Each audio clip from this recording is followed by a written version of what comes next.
नमस्कार, बहुत स्वागत है आपका। मैं हूं आपके साथ सुमित शर्मा। दतिया से खबर है। दतिया की सेवड़ा जेल से एक सीसीटीवी फुटेज सामने आया जिसमें जेलर मंजू कुजूर के पति बेरोक टोक घूमता हुआ दिख रहा है। वो जेल के अंदर और बैरकों में आता जाता दिख रहा है। जेल कर्मियों ने हाल ही में जेलर और उनके पति की जेल में अवैध वसूली की जेल डीजी को शिकायत भी की थी। जेल कर्मियों का आरोप है कि जेलर का पति आजीवन कारावास की सजा काट चुका है और वो जेल में अराजकता फैला रहा है। सेवड़ा जेल का जो सीसीटीवी सामने आया है उससे ये बात साबित हो गई है कि जेल कर्मियों की शिकायत बिल्कुल सही है।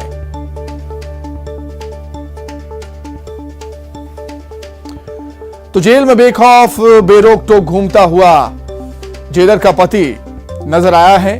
जेल कर्मियों ने जेल डीजी से इसकी शिकायत की। आजीवन कारावास की सजा काट चुका है। जेलर का पति जेल में अराजकता फैलाने का इस पर आरोप है और इस घटना का और जेलर के पति का घूमते हुए सीसीटीवी सामने आया है। बेखौफ बेरोक टोक घूमता हुआ जेलर का पति नजर आता है सीसीटीवी फुटेज में। दतिया की सेवड़ा जेल का ये सीसीटीवी फुटेज।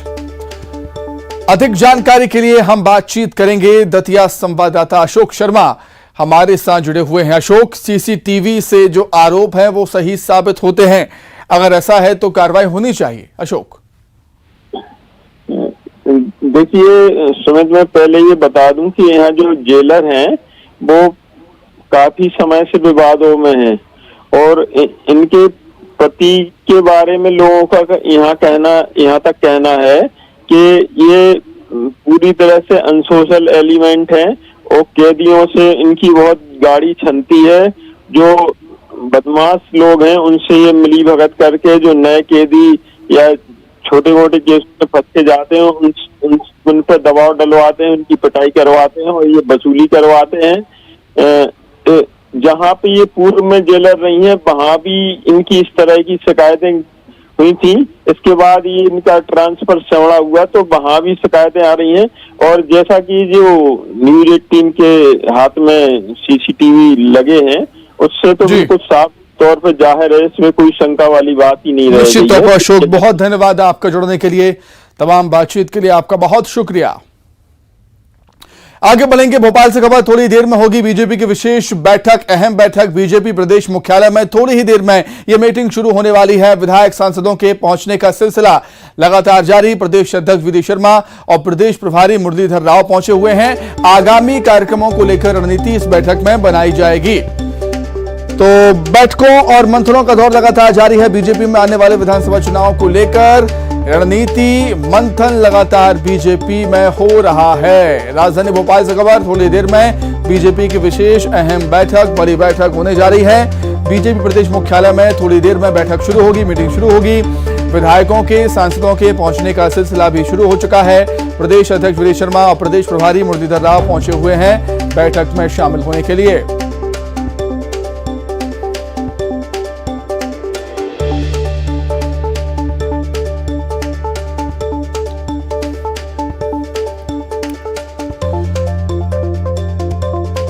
इससे पहले बीजेपी मोर्चा पदाधिकारियों की बैठक हुई। इस बैठक में जिलाध्यक्ष भी शामिल हुए। बैठक में जिलाध्यक्षों को रूठे हुए कार्यकर्ताओं को मनाने के निर्देश दिए गए। वहीं पीएम मोदी के मन की बात कार्यक्रम को लेकर भी निर्देश दिए गए हैं। मध्य प्रदेश के 65,000 से ज्यादा बूथों पर मन की बात के दौरान बीजेपी के 100 कार्यकर्ता मौजूद रहेंगे। बैठक में स्थानीय बुजुर्गों को भी कार्यक्रम में शामिल कराने के निर्देश दिए गए।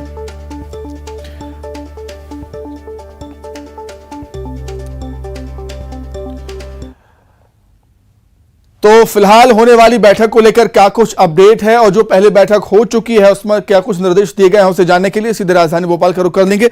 शैलेंद्र भदौरिया हमारे साथ जुड़ गए हैं। शैलेंद्र, जानकारी यह है कि एक महत्वपूर्ण और एक अहम बैठक बीजेपी की होने वाली है जिसमें शामिल होने के लिए सभी नेतागण पहुंचने लगे हैं और भी इससे पहले बैठकें हुई थी, उनमें क्या कुछ निर्देश हैं और अभी की बैठक को लेकर क्या कुछ अपडेट? शैलेंद्र।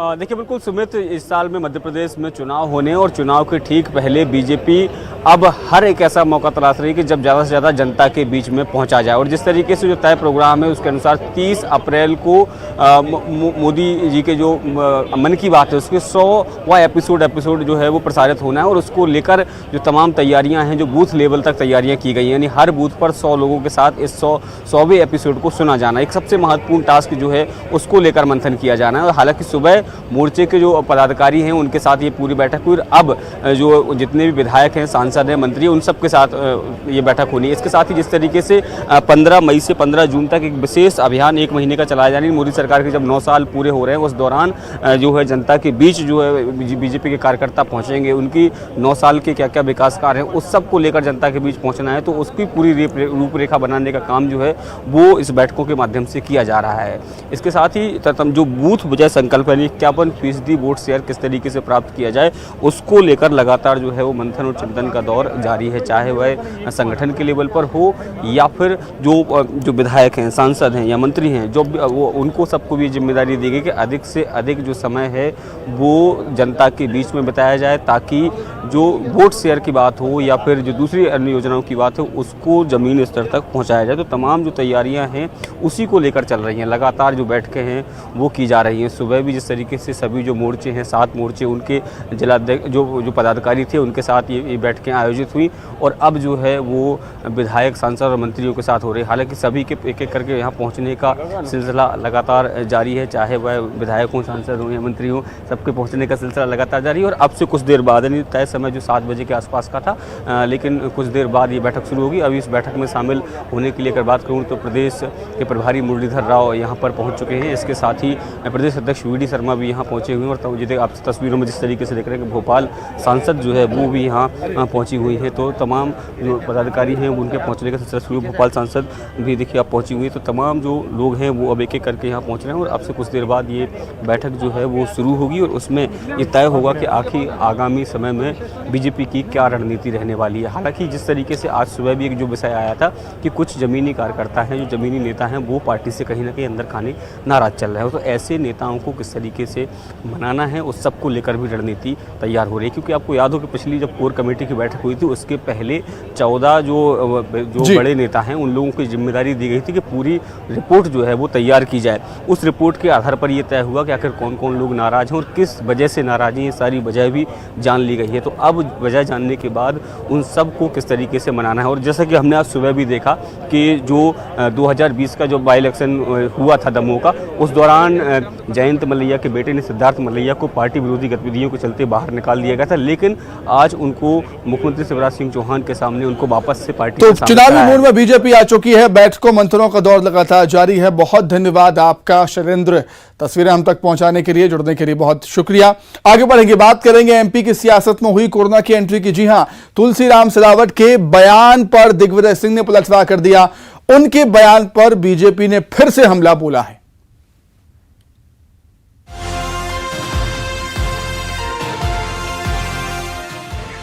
हाँ, भाजपा और संघ के लिए मैं कोरोना वायरस हूं। बीजेपी और संघ के लिए खुद को कोरोना वायरस बताने वाले दिग्विजय सिंह फिर से बीजेपी के निशाने पर आ गए हैं। सीएम शिवराज सिंह चौहान ने दिग्विजय के साथ ही कमलनाथ को भी निशाने पर लिया।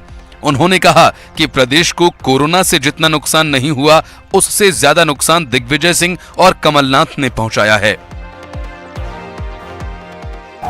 हमने बिल्कुल ठीक तुलना की है। कोविड ने वायरस के रूप में जितना नुकसान पहुंचाया था उससे कई गुना ज्यादा नुकसान मध्य प्रदेश को श्रीमान दिग्विजय सिंह ने और कमलनाथ जी ने पहुंचाया। वहीं नरोत्तम मिश्रा ने अपने अंदाज में दिग्विजय सिंह पर तीखा तंज किया। कोरोना होना और स्वीकार करना, गजब का बड़प्पन है दिग्विजय सिंह। दुनिया जानती है कि कोरोना वायरस चीन की है। दिग्विजय सिंह ने ज्योतिरादित्य सिंधिया को लेकर जो बयान दिया उसके बाद से बीजेपी हमलावर है। मध्य प्रदेश में चुनाव होने हैं, ऐसे में कांग्रेस और बीजेपी नेताओं के बीच जुबानी तीर आने वाले दिनों में अब और तेज होंगे।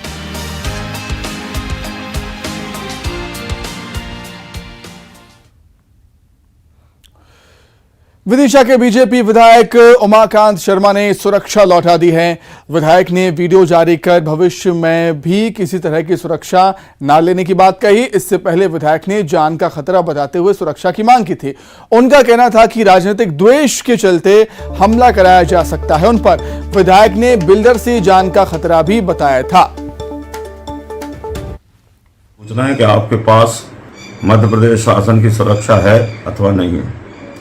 कल पिछली दिनांक 24 अप्रैल को 2023 को मैंने संपूर्ण सुरक्षा जो भी गार्ड मेरे पास थे वापस कर दिए हैं। भविष्य में आम आदमी की जिंदगी जीऊंगा। कोई भी सुरक्षा व्यवस्था मध्य प्रदेश शासन की, जिला अनुविभाग, थाना की मैं प्राप्त नहीं करूंगा। और जो मेरे षड्यंत्र कर रहे हैं, विरोध कर रहे हैं, राजनीतिक विद्वेषवश मेरे पर झूठा फंसाना चाहते हैं, भगवान उनका भी भला करे। और अब मैं किसी से ना सुरक्षा मांग रहा हूं, ना मैं सुरक्षा कभी भविष्य में लूंगा। सीएम शिवराज ने मंडला के देवरी कला में आयोजित लाडली बहना महासम्मेलन में हिस्सा लिया और इस कार्यक्रम में राज्यपाल मंगूभाई पटेल ने भी शिरकत की थी। सीएम ने जिले को 224 करोड़ 13 लाख की विकास योजनाओं की सौगात दी। उन्होंने लाडली बहनों से संवाद करते हुए महिलाओं के विकास के लिए चलाई जा रही योजनाओं का जिक्र किया। सीएम ने कहा कि बहनें मेरी मान सम्मान स्वाभिमान हैं। बहनों को मुस्कुराहट से ऊर्जा मिलती है। सीएम शिवराज सिंह चौहान ने लाडली बहना योजना की जानकारी दी और कहा कि इससे आर्थिक स्थिति में सुधार होगा। बात देने से काम नहीं चलेगा। बताओ, साल में एक बार देने से काम चलता क्या? अरे पीछे से ही बताओ, चलता क्या? नहीं चलता। तो फिर ये तय किया कि साल में एक बार नहीं, हर महीना 1000 रुपया अगर बहन के खाते में आ जाए तो बहनों की जिंदगी भी संभल जाएगी।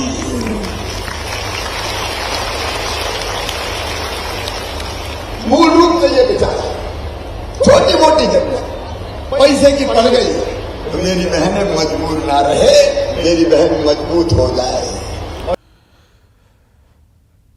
वहीं ग्वालियर के एमपी एमएलए कोर्ट से मुरैना के पूर्व विधायक रघुराज कंसाना को बड़ा झटका लगा है। कोर्ट ने शासन के उस आवेदन को खारिज कर दिया जिसमें रघुराज कंसाना पर दर्ज हत्या का प्रयास, लूट सहित अन्य धाराओं के केस को वापस लेने को कहा गया था। कोर्ट ने कहा कि इसमें गवाही लगभग पूरी हो चुकी है, गंभीर धाराओं में अपराध दर्ज है, केस वापस लेने में कोई लोकहित नहीं है।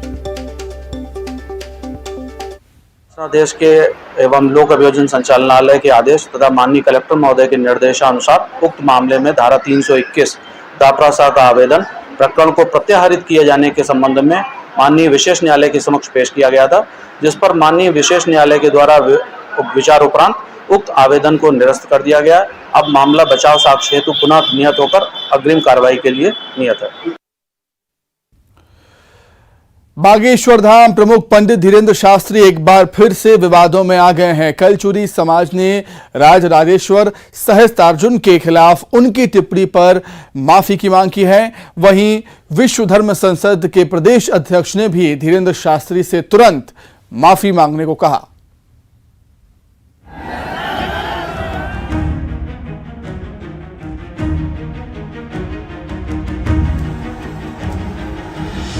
हिंदू राष्ट्र की मांग से चर्चा में आए पंडित धीरेन्द्र कृष्ण शास्त्री का विवादों से भी रिश्ता रहा है। बागेश्वर धाम प्रमुख एक बार फिर अपनी टिप्पणी को लेकर विवादों में हैं। पहले धीरेन्द्र कृष्ण शास्त्री की ये टिप्पणी सुनिए जिसका विरोध हो रहा है। वंश के विनाश के लिए भगवान परशुराम ने परस अपने हाथ में उठाया। है वंश का राजा बड़ा ही कुकर्मी, साधुओं पर अत्याचार करने वाला, स्त्रियों पर बलात्कार करने वाले जितने भी क्षत्रिय वंश के राजा थे, ऐसे आतताइयों के खिलाफ परसा उठाया भगवान परशुराम ने। धीरेन्द्र शास्त्री की इस टिप्पणी को लेकर अखिल भारतीय वंशीय क्षत्रिय केंद्रीय संचालन समिति ने माफी मांगे जाने की मांग की है। संगठन के राजराजेश्वर सहस्त्रार्जुन को कलचुरी समाज का आराध्य बताया और भगवान श्री राजराजेश्वर के विषय में जो पंडित धीरेन्द्र शास्त्री ने उल्लेख किया है वे अत्यंत निंदनीय हैं। भगवान श्री राजराजेश्वर के संबंध में मैं समझता हूँ जानकारी नहीं है। वहीं विश्व धर्म संसद के प्रदेश अध्यक्ष पंडित अजय पुरोहित ने भी पंडित धीरेन्द्र कृष्ण शास्त्री के बयान का विरोध किया है। अब अगड़ों में भी अगर हम क्षत्रिय ब्राह्मण को आमने सामने कर देंगे तो फिर एक संत का, एक कथावाचक का, एक धर्म उपदेशक का कर्तव्य तो सनातन धर्म को जोड़ना है, लेकिन अगर हम उसको विखंडित कर रहे हैं तो फिर ये एक धर्म उपदेशक का काम नहीं है।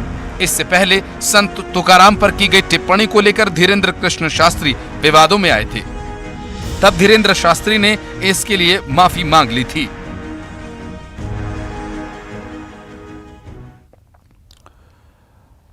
आगे बढ़ते हैं। हत्या के 3 आरोपियों को फांसी की सजा हुई है।